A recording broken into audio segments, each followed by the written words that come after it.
तो hello friends, welcome back to our YouTube channel ITI step forward. तो friend, जो हम CIT एंड एंट्रेंस एग्जाम 2025 का होने वाला है, तो उसके लिए जो फिटर टर्नर मशीनिस्ट के लिए सेट डिस्कस कर रहे थे, तो उसके तीनों सेट को हमने डिस्कस कर लिया था। तो ये अब हमारी ट्रेड कौन सी है? ये हमारी मशीनिस्ट ट्रेड है। तो इसके हम कितने क्वेश्चन, उतने ही क्वेश्चन डिस्कस करने वाले हैं जितने हमने बाकी के वीडियोस में किया है। तो भले ही ये इसमें ट्रेड हमारी फिटर हो, टर्नर हो, मशीनिस्ट हो, तो सभी प्रकार की ट्रेड के लिए ये जो क्वेश्चन है वो सभी प्रकार की ट्रेड के लिए सेम है। तो इसमें जो क्वेश्चन है वो हमारी ट्रेड मशीनिस्ट है, लेकिन ये क्वेश्चन हमारे फिटर वालों के लिए भी उतने ही ज़्यादा इंपॉर्टेंट है। तो आप सभी से रिक्वेस्ट है, अगर आपको वीडियो पसंद आता है तो वीडियो को लाइक करके चैनल को सब्सक्राइब पक्का से कर ले। तो आइए शुरू करते हैं बिना किसी देरी के। क्वेश्चन नंबर 1 हमारा क्या बोल रहा है? तो क्वेश्चन नंबर 1 को पढ़ते हैं। Fill in the blank is an optical equipment used for measuring elevation angles above horizontal। खाली स्थान एक ऑप्टिकल उपकरण है जो कि क्षैतिज से ऊपर के उन्नयन कोणों के मापन हेतु प्रयोग किया जाता है। मतलब नीचे से ऊपर के जो उन्नयन कोण रहते हैं उनको मापने के लिए हम किसका यूज करेंगे? ऑप्शन ए क्या बोला है? क्लिनोमीटर। ऑप्शन बी बोला है टेलीसर्प। ऑप्शन सी बोला है कॉलीमीटर। और ऑप्शन डी बोला है स्नैप गेज। तो फ्रेंड, जो हमारा क्वेश्चन नंबर 1 है, क्वेश्चन नंबर 1 का करेक्ट आंसर क्या हो जाएगा? क्वेश्चन नंबर 1 का हमारा करेक्ट आंसर हो जाएगा ऑप्शन नंबर ए, क्लिनोमीटर। तो क्लिनोमीटर क्या है? एक ऑप्टिकल उपकरण है जो कि क्षैतिज से ऊपर के उन्नयन कोणों को मापने हेतु प्रयोग किया जाता है। आगे बढ़ते हैं नेक्स्ट क्वेश्चन की। क्वेश्चन नंबर सेकंड क्या बोल रहा है? सेकंड नंबर क्वेश्चन बोल रहा है, combination bevel square is used to measure. Combination bevel square का उपयोग खाली स्थान को मापने के लिए किया जाता है। जो हमारा कॉम्बिनेशन बेवल स्क्वायर रहता है, तो कॉम्बिनेशन बेवल स्क्वायर का प्रयोग किसे मापने के लिए किया जाता है? तो ऑप्शन ए बोला एंगल्स कोण। ऑप्शन बी बोला लेंथ लंबाई। ऑप्शन सी बोला टाइम समय। और ऑप्शन डी बोला इनर्शिया जड़त्व। तो जो हमारा क्वेश्चन नंबर सेकंड है, सेकंड का करेक्ट आंसर क्या हो जाएगा? क्वेश्चन नंबर सेकंड का करेक्ट आंसर हो जाएगा ऑप्शन नंबर ए। तो कॉम्बिनेशन बेवल स्क्वायर का प्रयोग कोण को मापने के लिए किया जाता है। तो सेकंड का करेक्ट आंसर हो जाएगा ऑप्शन नंबर ए। आगे बढ़ते हैं नेक्स्ट क्वेश्चन की। क्वेश्चन नंबर थर्ड हमारा क्या बोल रहा है? थर्ड नंबर क्वेश्चन हमारा बोल रहा है, snap gauges are used for checking. Snap gauge का प्रयोग खाली स्थान जांच करने के लिए किया जाता है। जो हमारे स्नैप गेजेस वगैरह रहते हैं, तो स्नैप गेजेस का प्रयोग हम क्या जांच करने के लिए करते हैं? ऑप्शन डी क्या बोल रहा है? एक्सटर्नल डायमेंशन बाहरी आयाम। ऑप्शन डी क्या बोला है? इंटरनल डायमेंशन आंतरिक आयाम। ऑप्शन डी क्या बोला है? गैप्स एंड ग्रुप्स गैप एवं खांचा। और ऑप्शन डी क्या बोला है? गेजिंग रेडियस, तो गेजिंग त्रिज्या। तो जो हमारा क्वेश्चन नंबर थर्ड है, थर्ड का करेक्ट आंसर क्या हो जाएगा? क्वेश्चन नंबर थर्ड का करेक्ट आंसर हो जाएगा ऑप्शन नंबर ए। तो जो हमारा स्नैप गेज रहता है, तो स्नैप गेज का प्रयोग बाहरी आयाम जांचने के लिए किया जाता है। आगे बढ़ते हैं नेक्स्ट क्वेश्चन की। क्वेश्चन नंबर 4 हमारा क्या बोल रहा है? 4 नंबर क्वेश्चन बोल रहा है, while rescuing through ventilation time taken to give first to breathe should not exceed. वायु संचार के माध्यम से बचाव के दौरान दी गई पहली दो श्वासों का समय खाली स्थान से अधिक नहीं होना चाहिए। तो फ्रेंड्स, जब भी हम जो हमारा जैसे कोई व्यक्ति है, अगर वो घायल होकर नीचे गिर गया है, जिसको करंट वगैरह लग गया है, तो उसे अगर हम माउथ टू माउथ अगर रेस्पिरेशन दे रहे हैं, मतलब अगर उसे सांस लेने में तकलीफ हो रही है, तो क्या बोला है कि दो श्वासों के जो बीच का समय रहता है वो कितने से अधिक नहीं होना चाहिए? तो ऑप्शन ए बोला है 5 सेकंड।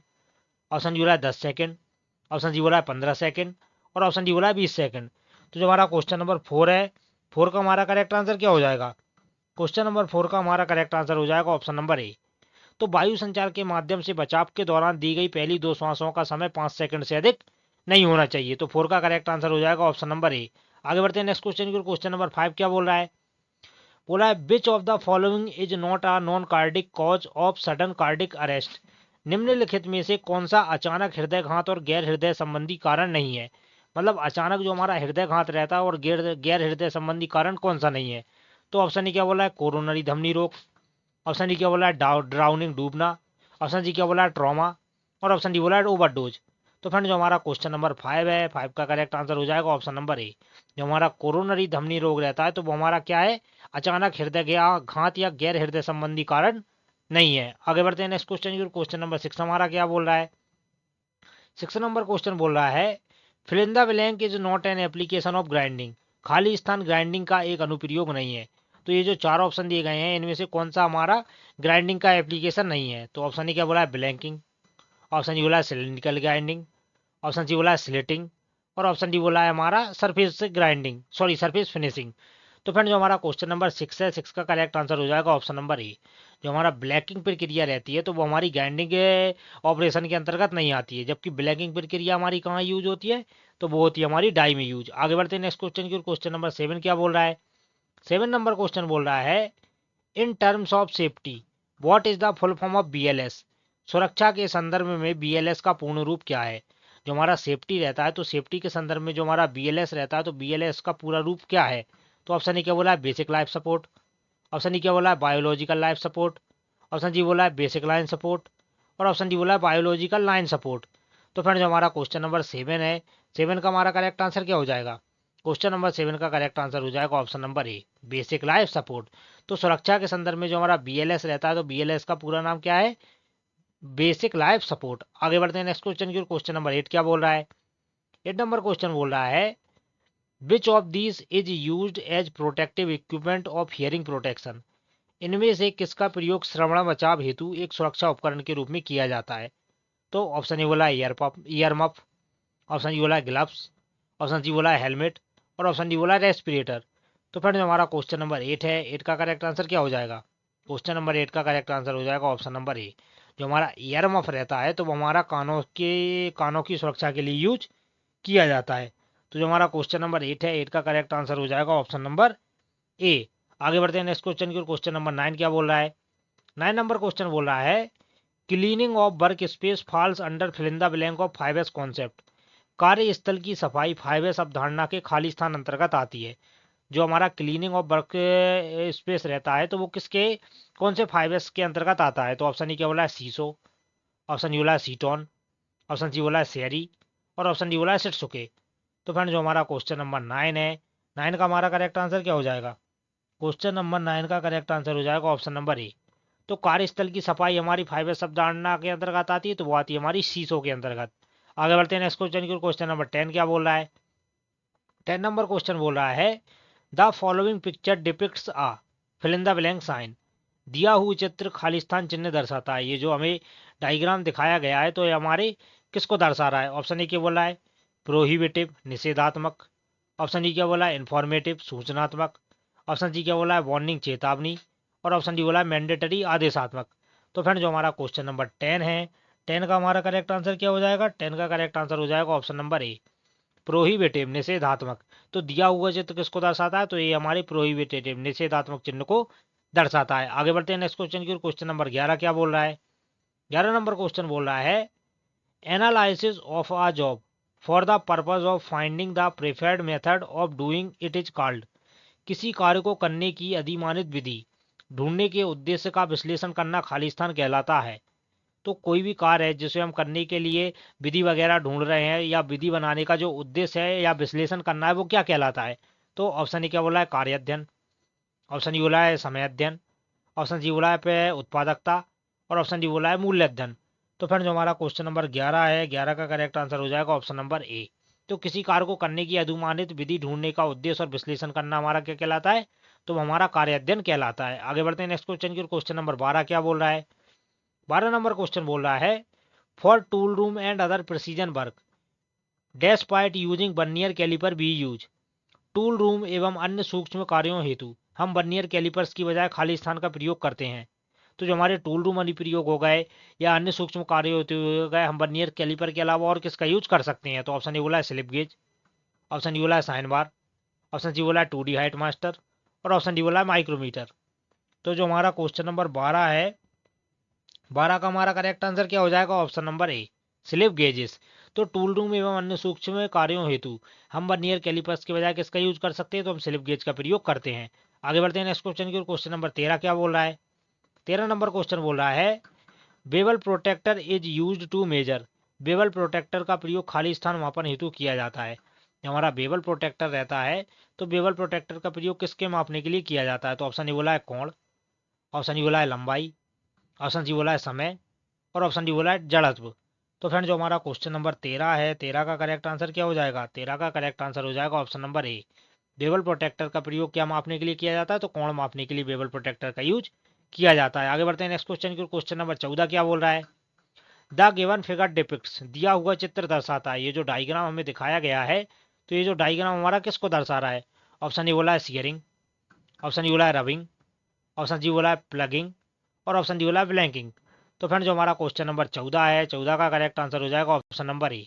तो ये हमारा किसको दर्शा रहा है, तो ये हमारे शेयरिंग ऑपरेशन को दर्शा रहा है। आगे बढ़ते हैं नेक्स्ट क्वेश्चन की। क्वेश्चन नंबर 15 क्या बोल रहा है, 15 नंबर क्वेश्चन हमारा बोल रहा है grinding process includes piercing, rubbing, cutting, which of this is are correct. Grinding की प्रक्रिया में खाली स्थान शामिल है। ऑप्शन ए बोला है पियर्सिंग, ऑप्शन बी बोला है रबिंग, ऑप्शन जी बोला है कटिंग। इनमें से कौन सा सही है। तो ऑप्शन ए क्या बोला है 2 और 3, ऑप्शन बी क्या बोल रहा है 1 और 2, ऑप्शन जी क्या बोला है 1 2 3 और ऑप्शन डी बोला है 3। तो फ्रेंड जो हमारा क्वेश्चन नंबर 15 है, 15 का करेक्ट आंसर हो जाएगा ऑप्शन नंबर ए। तो जो हमारा ग्राइंडिंग की प्रक्रिया रहती है उसमें हमारा रबिंग होता है और कटिंग होता है, लेकिन पियर्सिंग, पियर्सिंग का मतलब रहता है होल बनाना। तो ग्राइंडिंग के द्वारा हम किसी भी पार्ट्स में होल वगैरह नहीं बना सकते हैं। तो इसका करेक्ट आंसर क्या हो जाएगा ऑप्शन नंबर 2 और 3। मतलब ग्राइंडिंग द्वारा हम रबिंग भी कर सकते हैं और कटिंग भी कर सकते हैं, लेकिन पियर्सिंग नहीं कर सकते हैं। आगे बढ़ते हैं नेक्स्ट क्वेश्चन की ओर। क्वेश्चन नंबर 16 क्या बोल रहा है, 16 नंबर क्वेश्चन बोल रहा है इन grinding process a negative rake angle always leads to fill in the blank cutting force, then what is produced with a cutting point having positive rake angle। Grinding क्रिया में एक ऋणात्मक रैक एंगल कटिंग पॉइंट धनात्मक rack angle के मुकाबले में सदैव खाली स्थान पर कटिंग फोर्स प्रदान करता है। ऑप्शन डी बोला है अधिक, ऑप्शन डी बोला है कम, ऑप्शन जी बोला है समान और ऑप्शन डी बोला है ना के बराबर। तो फ्रेंड जो हमारा क्वेश्चन नंबर 16 है, 16 का हमारा करेक्ट आंसर क्या हो जाएगा ऑप्शन नंबर ए। तो एक ऋणात्मक rack angle cutting point angle धनात्मक रैक, तो जो हमारा ऋणात्मक रैक एंगल रहता है वो धनात्मक रैक एंगल की तुलना में अधिक रखा जाता है। तो 16 का करेक्ट आंसर हो जाएगा ऑप्शन नंबर ए। आगे बढ़ते हैं नेक्स्ट क्वेश्चन की ओर। क्वेश्चन नंबर 17 क्या बोल रहा है fill in the blank checks the flatness of machined surface. खाली स्थान मशीन के सतहों की समतलता को जांचता है। तो ऑप्शन ए बोला है ट्राई स्क्वायर, ऑप्शन डी बोला है स्क्रू गेज, ऑप्शन सी बोला है वर्नियर कैलिपर और ऑप्शन डी बोला है साइन बार। तो फ्रेंड जो हमारा क्वेश्चन नंबर 17 है, 17 का करेक्ट आंसर हो जाएगा ऑप्शन नंबर ए। जो हमारा ट्राई स्क्वायर रहता है तो वो हमारी मशीनी के सतहों की समतलता को जांचता है। आगे बढ़ते हैं नेक्स्ट क्वेश्चन की ओर। क्वेश्चन नंबर 18 क्या बोल रहा है, 18 नंबर क्वेश्चन बोल रहा है in terms of safety PPE stand for. सुरक्षा के संदर्भ में पीपीई से क्या अभिप्राय है। जो हमारा पीपीई रहता है तो पीपीई का पूरा नाम पूछा गया है। तो ऑप्शन ए क्या बोला है personal protective equipment, option B क्या बोला है protective personal equipment, option G क्या बोला है पर्सनल प्रॉपर्टी इक्विपमेंट और ऑप्शन डी बोला है प्रॉपर्टी प्रोटेक्टिव इक्विपमेंट। तो फ्रेंड जो हमारा क्वेश्चन नंबर 18 है, 18 का करेक्ट आंसर क्या हो जाएगा, क्वेश्चन नंबर 18 का करेक्ट आंसर हो जाएगा ऑप्शन नंबर ए।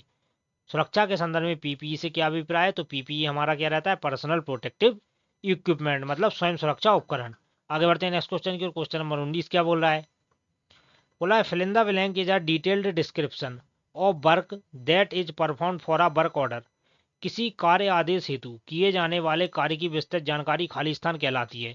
तो कोई भी कार्य का आदेश है तो उसके लिए जो कार्य किया जाता है तो उसकी विस्तृत जानकारी ध्यान में रखना क्या कहलाता है। ऑप्शन ए बोला है जॉब कार्ड, ऑप्शन बी बोला है work in progress, option G बोला है प्रोग्रेस रिपोर्ट और ऑप्शन डी बोला है साइकिल चक्र।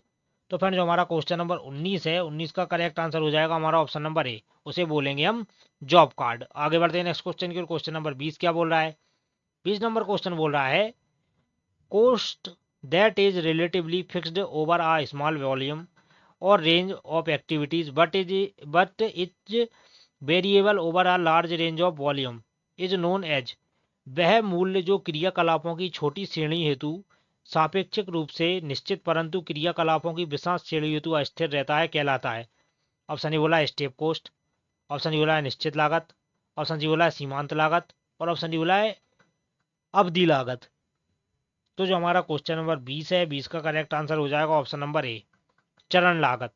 तो वह मूल्य जो क्रियाकलापों की छोटी श्रेणी सापेक्षिक रूप से निश्चित रूप से क्रियाकलापों की विशेष श्रेणी जो स्थिर रहता है तो वो हमारा चरण लागत कहलाता है। आगे बढ़ते हैं नेक्स्ट क्वेश्चन की ओर। क्वेश्चन नंबर 21 क्या बोल रहा है which element of work is represented by the given figure.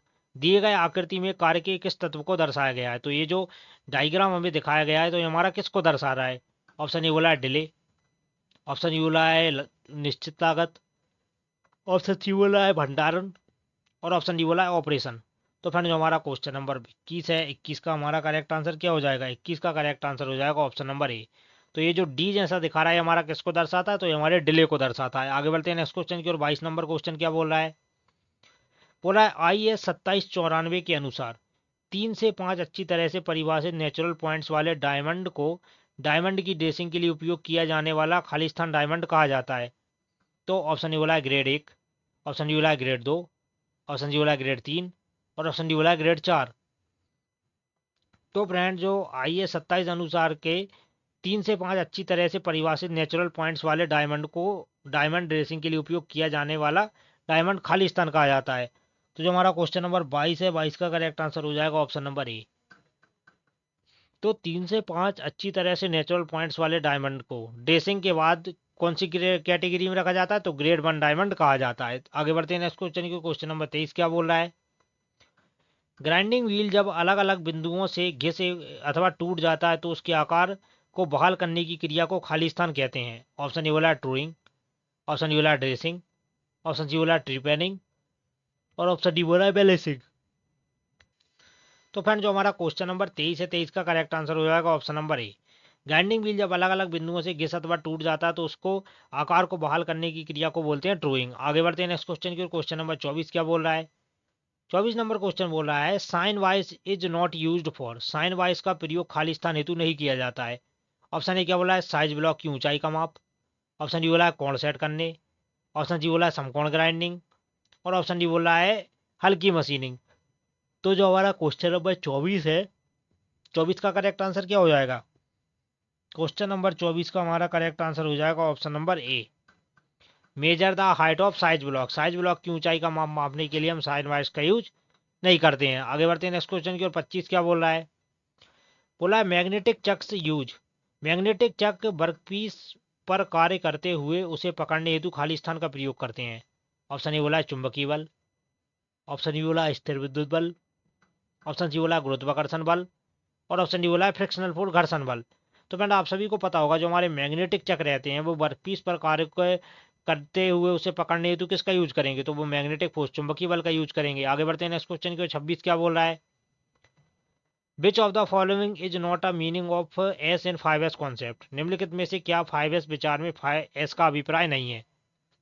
Option A बोला है स्मार्ट, ऑप्शन ए बोला है शॉर्ट, ऑप्शन सी बोला है सस्टेन और ऑप्शन डी बोला है स्टैंडर्डाइज। तो जो हमारा क्वेश्चन नंबर 26 है, 26 का करेक्ट आंसर हो जाएगा ए।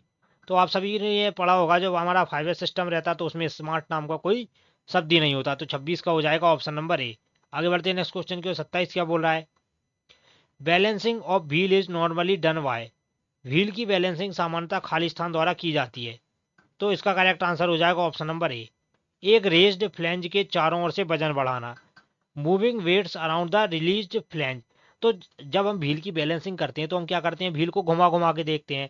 तो जिस तरफ से मतलब व्हील का किनारा एक ही किनारा आकर रुकता है तो व्हील की हम दूसरी दिशा में क्या करते हैं? उस धातु को भर देते हैं। तो वही हमारा बोला है व्हील की बैलेंसिंग सामान्यतः खाली स्थान द्वारा की जाती है। तो किसके द्वारा? फ्लैंज के चारों ओर वजन बढ़ने के द्वारा। आगे बढ़ते हैं नेक्स्ट क्वेश्चन की ओर। क्वेश्चन नंबर 28 क्या बोल रहा है? 28 नंबर क्वेश्चन बोल रहा है खाली स्थान का उपयोग कन्वेंशनल एब्रेसिव व्हील्स की ऑफ हैंड के ट्रिगिंग के लिए किया जाता है। Off hand truing. तो ऑफ हैंड ड्रोइंग के लिए हम किसका यूज करेंगे? ऑप्शन ए बोला vitrified abrasive stick, option A बोला diamond truing tool, option C बोला स्टील कटर और ऑप्शन डी बोला कार्बाइड क्रैश रोल। तो फ्रेंड जो हमारा क्वेश्चन नंबर 28 है, 28 का करेक्ट आंसर हो जाएगा ऑप्शन नंबर ए। विट्रीफाइड एब्रेसिव स्टिक का उपयोग कन्वेंशनल एब्रेसिव व्हील्स की ऑफ हैंड ट्रिगिंग के लिए किया जाता है। आगे बढ़ते हैं नेक्स्ट क्वेश्चन की ओर। 29 क्या बोल रहा है? खाली स्थान का प्रयोग विट्रीफाइड बॉन्ड ग्राइंडिंग व्हील पर प्रोफाइल को क्रश थ्रू करने के लिए किया जाता है। तो खाली स्थान का प्रयोग विट्रीफाइड बॉन्ड ग्राइंडिंग व्हील पर प्रोफाइल को क्रश थ्रू करने के लिए करते हैं। तो ऑप्शन ए बोला है carbide crush roll, option D बोला है diamond rowing tool, option D बोला है स्टील कटर और ऑप्शन डी बोला है विट्रीफाइड एब्रेसिव स्टिक। तो फ्रेंड जो हमारा क्वेश्चन नंबर 29 है, 29 का करेक्ट आंसर हो जाएगा option number A, carbide crush roll. तो कार्बाइड क्रश रोल का प्रयोग विट्रीफाइड बॉन्ड की ग्राइंडिंग व्हील की प्रोफाइल को क्रश थ्रू करने के लिए किया जाता है। आगे बढ़ते हैं नेक्स्ट क्वेश्चन की ओर। क्वेश्चन नंबर 30 क्या बोल रहा है? विट्रीफाइड बॉन्ड में अपघर्षक एवं खाली स्थान का मिश्रण होता है। ऑप्शन ए बोला है मिट्टी, ऑप्शन डी बोला है रेजिन, ऑप्शन डी बोला है सोडा और ऑप्शन डी बोला है वाटर गिलास।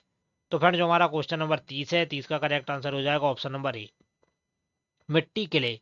तो विट्रीफाइड बॉन्ड में अपघर्षक एवं किसका मिश्रण होता है? तो मिट्टी का मिश्रण होता है। आगे बढ़ते हैं नेक्स्ट क्वेश्चन की ओर। 31 क्या बोल रहा है? Which is the most flexible bond material. सबसे लचीला बॉन्ड पदार्थ कौन सा है? तो जो हमारा सबसे लचीला बॉन्ड पदार्थ रहता है वो कौन सा है? तो ऑप्शन ए बोला है रबर, ऑप्शन बी बोला है रेजिन, ऑप्शन सी बोला है सिलिकेट और ऑप्शन डी बोला है मेटल।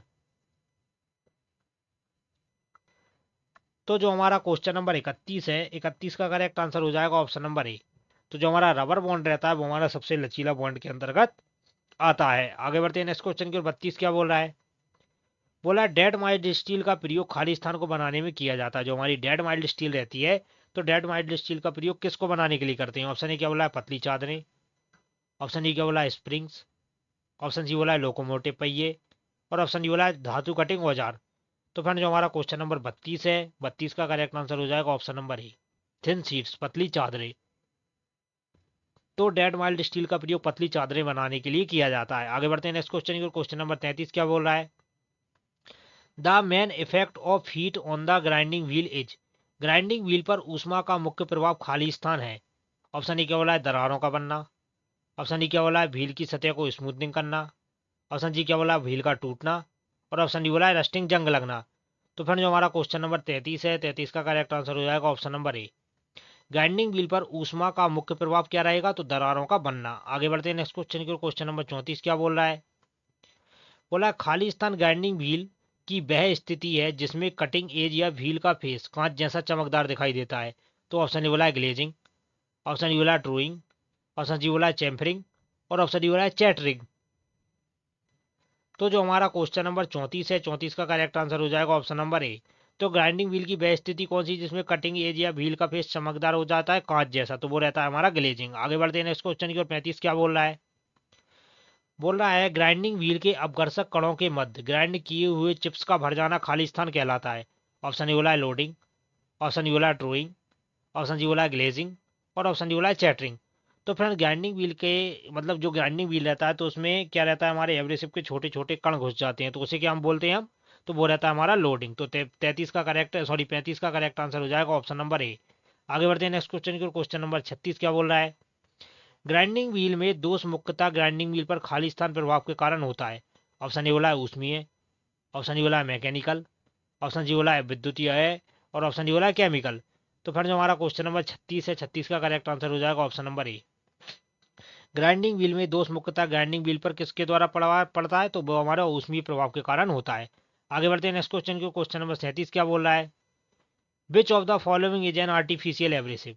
निम्नलिखित में से कौन सा एक अप्राकृतिक अपघर्षक है? तो ऑप्शन ए बोला है एल्यूमिनियम ऑक्साइड, ऑप्शन डी बोला है डायमंड, ऑप्शन जी बोला है सैंडस्टोन और ऑप्शन डी बोला है एमरी। तो जो हमारा क्वेश्चन नंबर 37 है, 37 का करेक्ट आंसर हो जाएगा ऑप्शन नंबर ए। जो हमारा एल्यूमिनियम ऑक्साइड है वो हमारा अप्राकृतिक एब्रेसिव के अंतर्गत आता है। आगे बढ़ते हैं नेक्स्ट क्वेश्चन की, जो कि हमारी वीडियो का लास्ट क्वेश्चन है। और क्वेश्चन नंबर 38 क्या बोल रहा है? Oxychloride bonded grinding wheels are used for. Oxychloride bonding grinding wheel का प्रयोग खाली स्थान हेतु किया जाता है। ऑप्शन ए क्या बोला है disc grinding machine, option B बोला है precision grinding machine, option G बोला है कठोर स्टील्स पर टूल कटिंग और ऑप्शन डी बोला अच्छी फिनिश सतह।